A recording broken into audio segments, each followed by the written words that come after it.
Попри драматичні обставини і різні перешкоди, незважаючи на війну на сході України, ви змогли отримати безвізовий режим.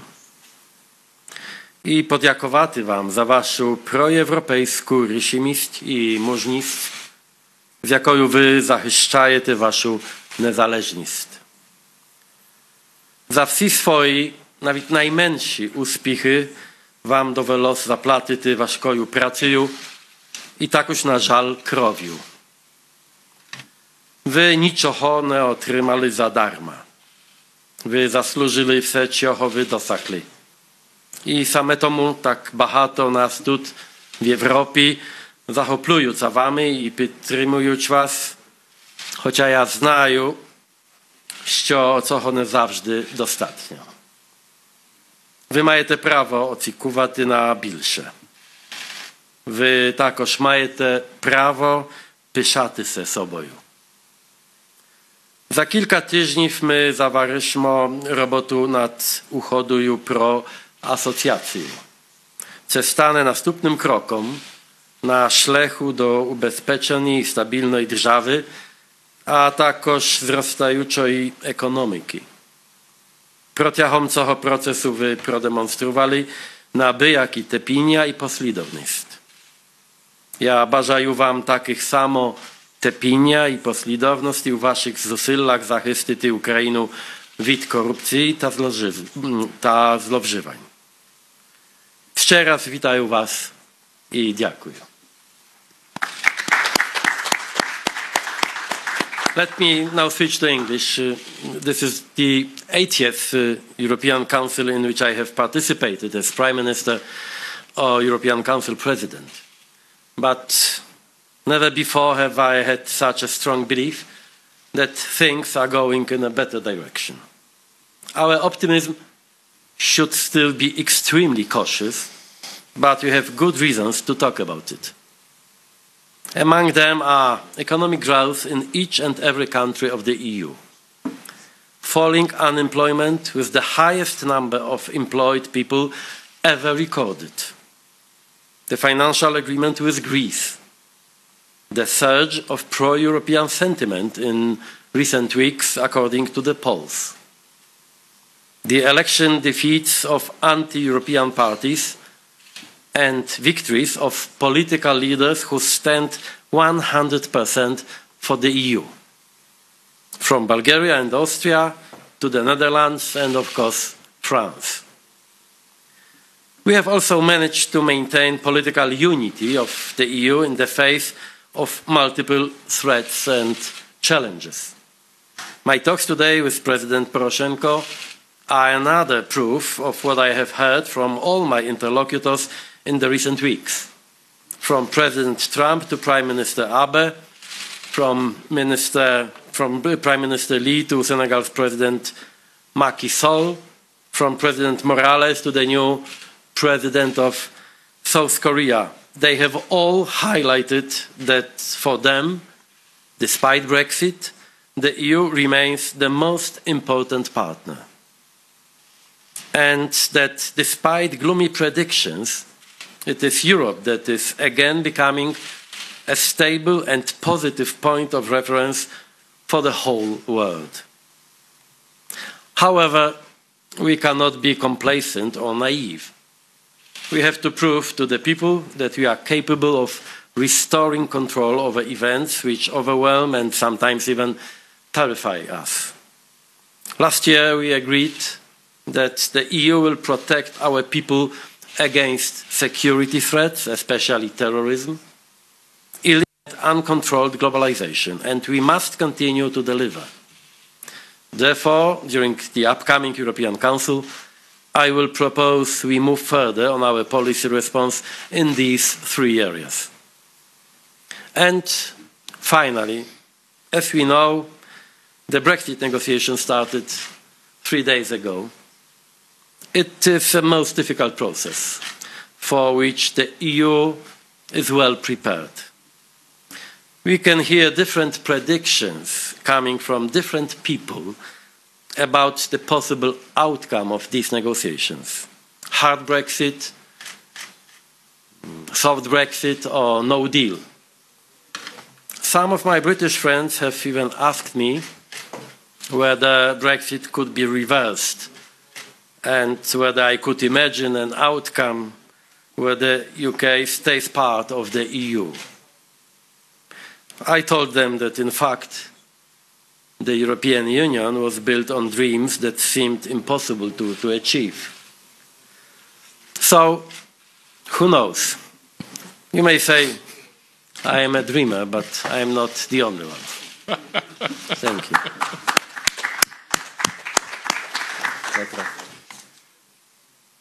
Дональд, дуже дякую тобі за твою блискучу, щиру і вишукану українську мову. Думаю, що ми маємо підтримати це. Шановний пане президенте, шановні пані і панове, останні 2 місяці є справжні місяці перемог для України. Дійсно, приємно констатувати, що Європейський Союз витримав свою позицію і після дуже напруженої програми реформ надав Україні і українцям право безвізових подорожей до Європейського Союзу.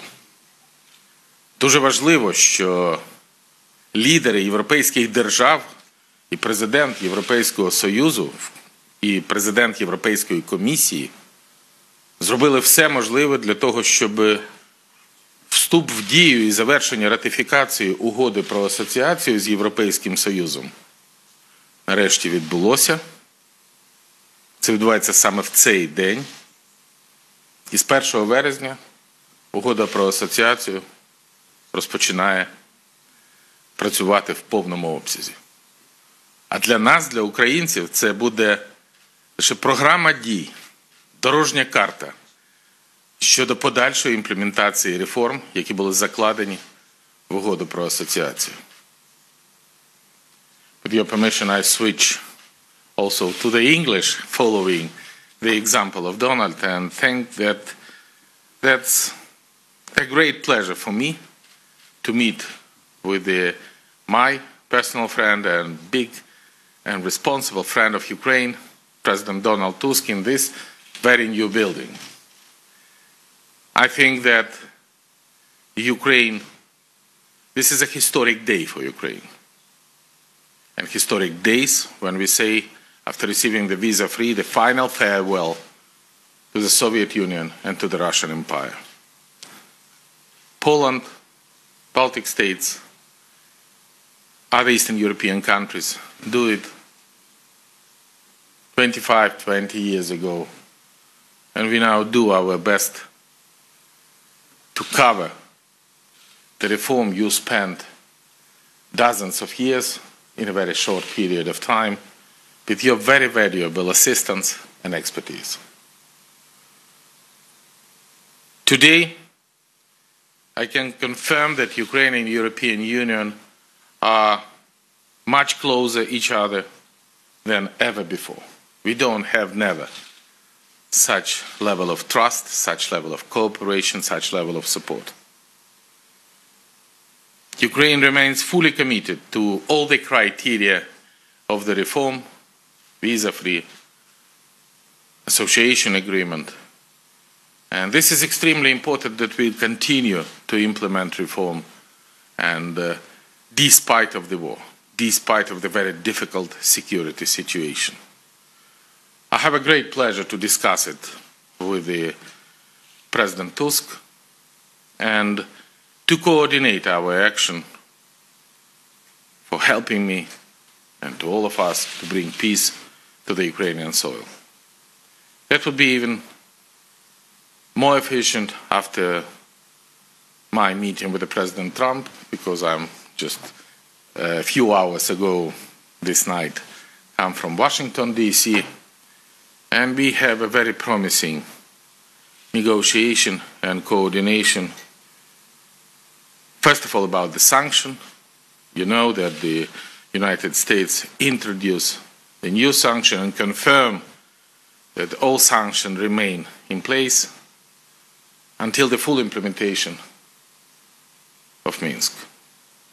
And I'm happy to hear today from Donald and from our consultation with the other leaders of European Union that position European Union is unity, which is vitally important for us, and solidarity with Ukraine. That's why the message about the rolling over the sanction is exactly what we are happy to hear this day. I think that all the program for the reform would be implemented, and we're waiting President Tusk, President Juncker, all the high representative of the European Commission, European Union, on a summit which takes place in a few weeks in Kiev. And that would be the absolutely open and frank discussion what we already achieved and what is our plan for the next year. I think this is extremely important to have this form of support, and I have provided all the information about the current development situation on the east of my country, including attack of the representative of the Special Monitoring Mission of the OSCE, which is extremely dangerous and unacceptable. Brutal violation of the Minsk Agreement by Russian side.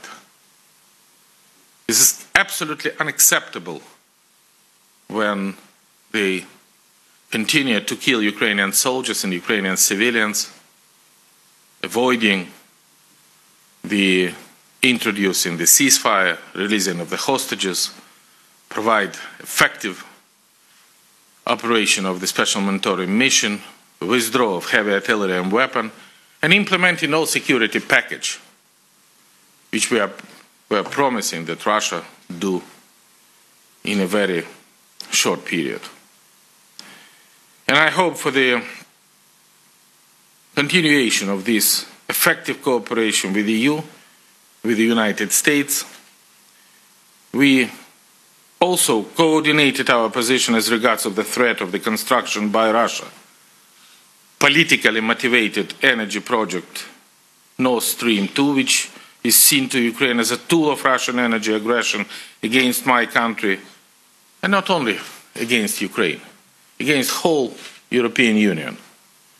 Because energy diversification, energy security, and effective cooperation, keeping the Energy Community Treaty, this is extremely important for us. Again, I would like to thank the President for real hospitality, for breakfast. That is extremely and fruitful discussion we have, and looking forward to meeting on the 19th Ukraine-EU Summit on the 12th, 13th of July in Kiev. And confirm that we have an effective coordination with other EU leaders. On the 26th, we have an invitation, be among first leaders, to visit Paris and to meet with President Macron. We thank him for from the very first step, the very responsible pro-European position. We prepare for the phone conversation in the Normandy format on the level of leaders next week, and you see that this is extremely important and extremely efficient weeks for Ukraine, for Europe, and we keep our fingers crossed, maybe, for peace on the east of my country. Thank you.